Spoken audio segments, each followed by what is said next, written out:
एक राजा का गुस्सा, एक श्राप और एक पत्नी की तपस्या।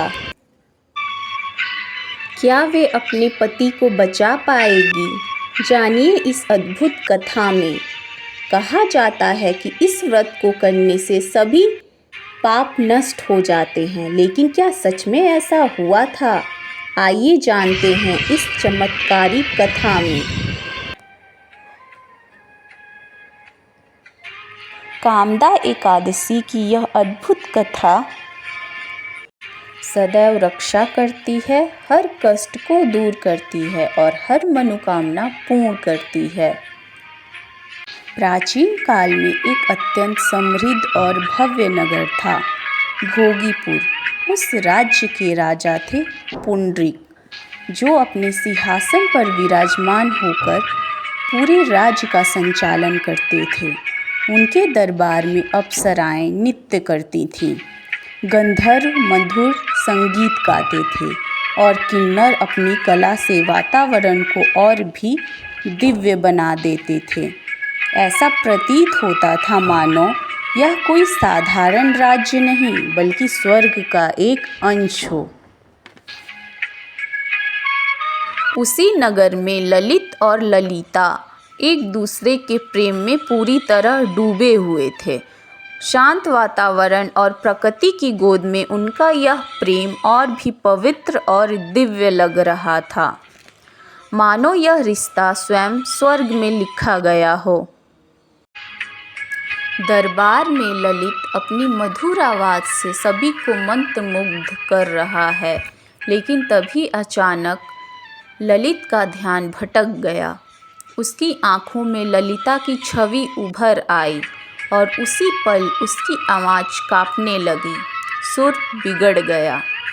पूरा दरबार सन्न रह गया, क्योंकि यह एक ऐसी गलती थी जो उसकी ज़िंदगी हमेशा के लिए बदलने वाली थी। ललित की यह गलती देखकर राजा पुंडरीक का क्रोध भड़क उठा। बिजली सी कड़कड़ाहट के बीच उन्होंने अपना हाथ उठाया और क्रोधित स्वर में बोले, ललित, तुम्हारी इस भूल के लिए मैं तुम्हें श्राप देता हूँ कि तुम तुरंत एक भयानक राक्षस बन जाओ। आसमान में बिजली चमक उठी और भाग्य ने एक भयानक मोड़ ले लिया। श्राप के शब्द गूंजते ही ललित एक भयानक राक्षस बन चुका था, लेकिन उसके चेहरे में अब भी ललिता की झलक साफ दिखाई दे रही थी। घरे अंधेरे जंगल के बीच भयानक गर्जना गूंज उठी।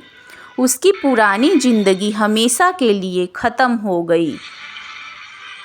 अब ललित एक भयानक राक्षस बनकर जंगल जंगल भटकने को मजबूर था।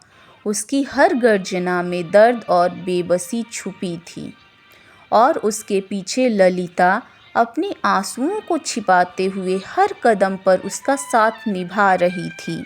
लेकिन ललिता का प्रेम अब भी अटूट था। भटकते भटकते ललिता विंध्याचल पर्वत पर पहुंची, जहां एक महान ऋषि गहरी ध्यान अवस्था में लीन थे। ललिता ने हाथ जोड़कर उनके सामने खड़ी होकर अपनी पीड़ा सुनाने की प्रार्थना की। शायद अब उसे अपना दुख का कोई समाधान मिलने वाला था। ऋषि ने शांत स्वर में ललिता की पूरी व्यथा सुनी, फिर करुणा भरी दृष्टि से बोले, हे पुत्री, निराश मत हो। यह पवित्र व्रत है जिसका नाम है कामदा एकादशी। यदि तुम सच्चे मन से और पूरी श्रद्धा से इस व्रत को करोगी तो तुम्हारे पति को इस श्राप से मुक्ति अवश्य मिल जाएगी। ऋषि के इन वचनों से ललिता के मन में आशा की एक नई किरण जाग उठी। अगले ही दिन ललिता ने पूरी श्रद्धा और विश्वास के साथ कामदा एकादशी का व्रत प्रारंभ किया। उसकी हर प्रार्थना में अपने पति को बचाने की पुकार थी और तभी से मानो उसकी सच्ची भक्ति से प्रसन्न होकर दिव्य प्रकाश उस पर बरसने लगा।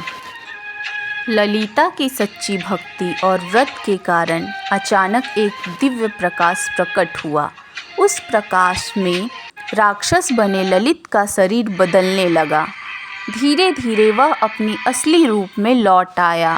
दोनों की आंखों में खुशी और राहत के आंसू थे और उस पल उनका प्रेम और विश्वास हर परीक्षा में सफल हो गया।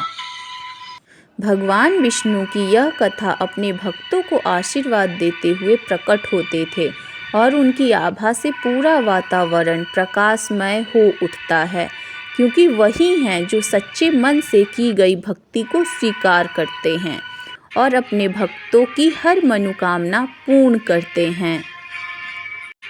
बोलो विष्णु भगवान की जय।